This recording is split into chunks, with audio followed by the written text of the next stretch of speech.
यह जान रखो कि यहोवा ने भक्तों को अपने लिए अलग रखा है। जब मैं यहोवा को पुकारूंगा तब वह सुन लेगा।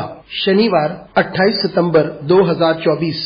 आज के मनन के लिए मैंने आप ही के लिए चुना है दूसरा राजा अध्याय 4 और उसका 3 वाक्य। उसने कहा, तू बाहर जाकर अपनी सब पड़ोसियों से खाली बर्तन मांग ले आ और थोड़े बर्तन ना लाना। आपका दिन आशीषित हो। जब आप परमेश्वर पर विश्वास करते हैं तब अद्भुत कार्य को प्राप्त करने से पहले आप असंभव सोच सकते हैं। आइए इस वाक्य पर मनन करते हैं। आज की सुबह का विषय है आश्चर्य कार्य से पहले विश्वास और कार्य। भविष्यवक्ताओं के समूह से एक भविष्यवक्ता की पत्नी वह एलीशा के पास पहुंचती है और उसे बताती है कि उसका पति जो नबी था वह मर चुका है और उसकी और उसके बच्चों की हालत बहुत खराब है। वे जिंदगी के सबसे कठिन दौर से होकर गुजर रहे थे, क्योंकि जिन लोगों से उन्होंने कर्ज लिया था वह उनके बच्चों को ले जाना चाह रहे थे। उसने नबी एलीशा से मदद की गुहार लगाई। एलीशा ने उससे कहा कि वे जाकर अपने पड़ोसियों से खाली बर्तन इकट्ठा कर ला,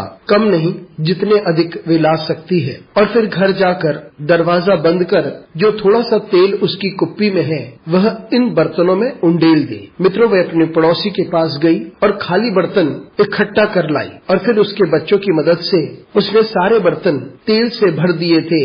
मित्रों, इस महिला ने अपने विश्वास को दर्शाया क्योंकि वे स्वयं खाली बर्तन लेकर आई। इसने ऐसा तब किया जब उसके घर की कुप्पी में बहुत थोड़ा तेल था। यही हमारे विश्वास के साथ होता है। जब हम जानते हैं कि कुछ चीजें असंभव होती हैं, फिर भी हम अपना विश्वास परमेश्वर पर रखते हैं, क्योंकि परमेश्वर के लिए कुछ भी असंभव नहीं है। और जब हम अपने विश्वास को कार्यों में दिखाते हैं तो परमेश्वर के लिए कुछ भी असंभव नहीं होता और परमेश्वर हमारी जिंदगी में महान और पराक्रमी कामों को करेगा। और यही हुआ था उस परिवार के साथ जो अपनी जिंदगी के सबसे बुरे समय से होकर गुजर रहे थे। मित्रों, जब हम कठिन समय से होकर गुजरते हैं तो यह महत्वपूर्ण है कि हम परमेश्वर को निहारें और हम ऐसे कार्य करें जैसे कि हमने पहले से ही परमेश्वर के अनुग्रह को प्राप्त कर लिया है, और हम अवश्य ये देखेंगे कि परमेश्वर हमारी जिंदगी में क्या कर सकता है। तो आइए हम परमेश्वर पर भरोसा करें और वही करें जो परमेश्वर चाहता है कि हम पूरा करें।